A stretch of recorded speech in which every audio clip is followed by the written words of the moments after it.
হাতে সময় কম থাকলে ব্রেকফাস্টে দারুণ কিছু স্বাস্থ্যকর রেসিপি বানাতে মন চাইলে এই রেসিপি বাড়িতে বানিয়ে দেখতে পারেন।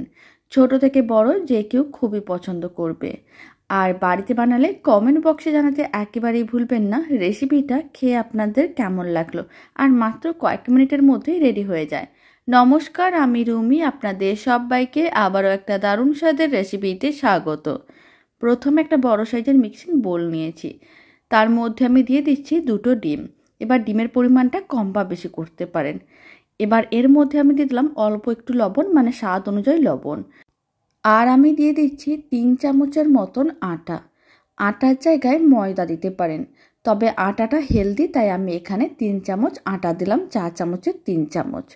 খুব ভালো করে সমস্ত কিছু একসঙ্গে মিশিয়ে নিতে হবে, মানে ডিমের সঙ্গে আটাটাকে খুব ভালো করে এইভাবে মিশিয়ে নিতে হবে। খুব ভালো করে মেশানো হয়ে গেছে, মিশ্রণটা অনেকটাই ঘন, তাই এই সময় অল্প একটু জল দিয়ে দেবো। আর জল দিয়ে একটা মিডিয়াম ঘনত্বের ব্যাটার রেডি করব। খুব বেশি পাতলাও না, আবার খুব বেশি ঘনও না, ঠিক এরকমই মিডিয়াম ঘনত্বের ব্যাটারটা রেডি করতে হবে।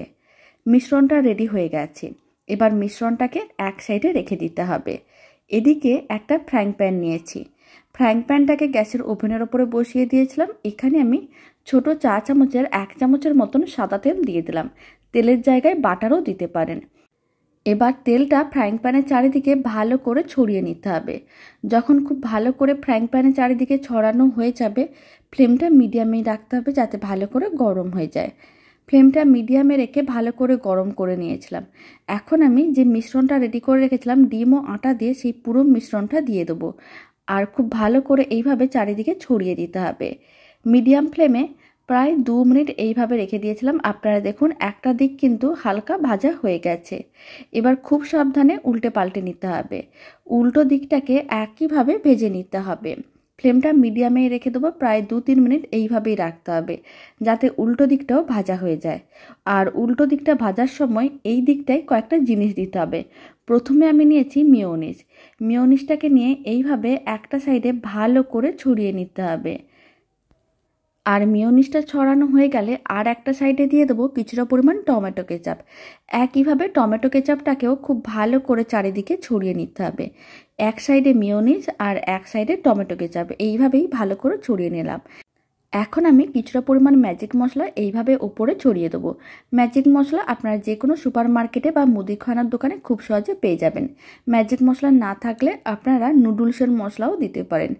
এখন চিজ স্লাইস নিতে হবে, আর চিজ স্লাইসগুলোকে ছোটো ছোটো টুকরো করে এইভাবে দিয়ে দিতে হবে, মানে একটা সাইডে দিয়ে দিতে হবে। একটা সাইডে একটা চিজ স্লাইসকে এইভাবে টুকরো করে দিয়ে দিয়েছিলাম।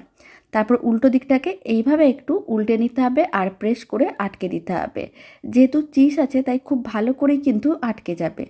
দুদিকই বেশ লাল লাল করে ভাজা হয়ে গেছে, এর থেকে আর বেশি লাল করে ভাজার দরকার নেই। আর মিডিয়াম ফ্লেমে রেখেই ভাজতে হবে, নাহলে ভেতরটা কাঁচা থেকে যেতে পারে। এখন ফ্লেমটা অফ করে দেবো আর একটা বোর্ডের মধ্যে নিয়ে নেব। নিয়ে নেওয়ার পরে একটা ছুরি নিতে হবে, এইভাবে একটু হাফ করে কেটে নেব, তারপর হাফ অংশগুলোকে আবারও হাফ করে নেব।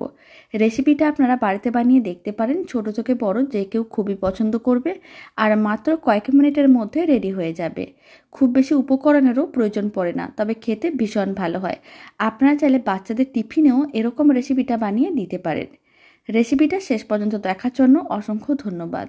ভালো লেগে থাকলে আপনারা যদি ফেসবুক থেকে রেসিপিটা দেখছেন পেজটিকে ফলো করে নেওয়ার অনুরোধ রইল। ইউটিউব থেকে দেখলে চ্যানেলটি সাবস্ক্রাইব করে নেওয়ার অনুরোধ রইল। পাশে থাকা বেল আইকনটি প্রেস করে নেবেন নতুন রেসিপির আপডেট সবার আগে পাওয়ার জন্য। বাড়িতে বানালে কমেন্ট বক্সে জানাতে একেবারেই ভুলবেন না খেয়ে আপনাদের কেমন লাগলো। তো চলুন ভিডিওটা আমি এখানে শেষ করছি। আপনারা সবাই ভালো থাকবেন, সুস্থ থাকবেন। আপনাদের সঙ্গে আবার নতুন রেসিপি নিয়ে দেখা হচ্ছে।